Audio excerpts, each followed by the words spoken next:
27 জুলাই আজ সেই দিন, যেদিন কোটি মানুষের ভালোবাসার মানুষ, ভারতের প্রাক্তন রাষ্ট্রপতি, বিজ্ঞানী, লেখক এবং সর্বাগ্রে এক মহান শিক্ষক sir doctor APJ Abdul Kalam আমাদের ছেড়ে চির বিদায় নেন।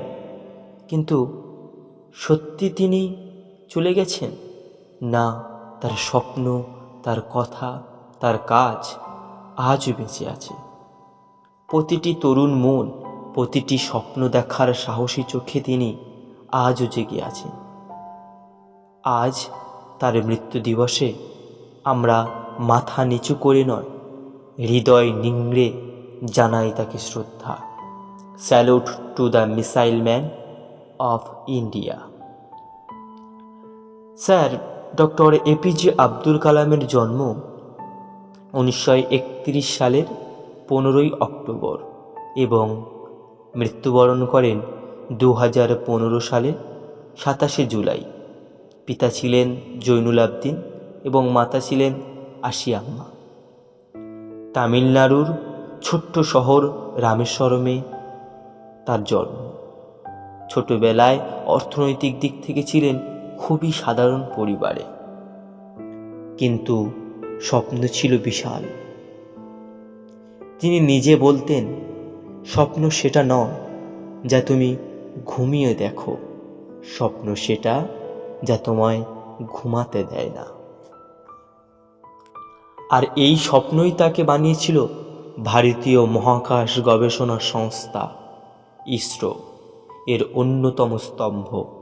তিনি তৈরি করেছিলেন ভারতীয় মিসাইল অগ্নি পৃথ্বী। তাঁর হাত ধরে ভারত অর্জন করেছিল পারমাণবিক শক্তির নতুন উচ্চতা। 1998 সালে পোখরান নিউক্লিয়ার টেস্টের মূল কারিগর ছিলেন তিনি। রাষ্ট্রপতি হিসাবে স্যার এপিজে আব্দুল কালাম 2002 সালে তিনি ভারতের রাষ্ট্রপতি নির্বাচিত হন, কিন্তু তিনি কখনো নিজেকে রাষ্ট্রপতি ভাবেননি। তিনি নিজেকে বলতেন একজন শিক্ষক হিসাবে।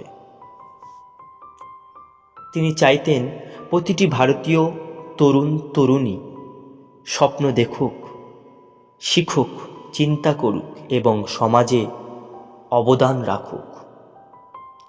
তাই তাকে আমরা সবাই চিনি জনতার রাষ্ট্রপতি নামে। ব্যক্তিত্ব ও জীবন দর্শন। স্যার কালাম কখনো নিজের জন্য কিছু রাখেননি। তাঁর জীবনের শেষ দিন পর্যন্ত তিনি কাজ করে গেছেন। 2015 সালের 27শে জুলাই শিলংয়ের IIM-এ বক্তৃতা দিতে গিয়েই তিনি হৃদয় রোগে আক্রান্ত হয়ে মৃত্যুবরণ করেন। এমনকি মৃত্যুর মুহূর্তেও তিনি দেশের শিক্ষার্থীদের জন্য কথা বলেছিলেন, উক্তি ও মূল্যবান বার্তা দিয়ে গিয়েছিলেন sir APJ Abdul Kalam. Doctor কালাম আমাদের শিখিয়েছেন, যদি তুমি সূর্যের মতো উজ্জ্বল হতে চাও বা জ্বলতে চাও, তবে সূর্যের মতো পড়তে শিখতে হবে তোমাকে। হার না মানলেই তুমি হেরে যাও না। হেরে যাওয়া তখনই যখন তুমি চেষ্টা করা বন্ধ করে দাও। তিনি বলতেন, শিক্ষা, ছাত্র ও শিক্ষা ব্যবস্থাই হলো একটি জাতির ভবিষ্যৎ নির্মাতা। শেষাংশে শ্রদ্ধা ও অনুপ্রেরণা স্যার এপিজে আব্দুল কালামের জন্য।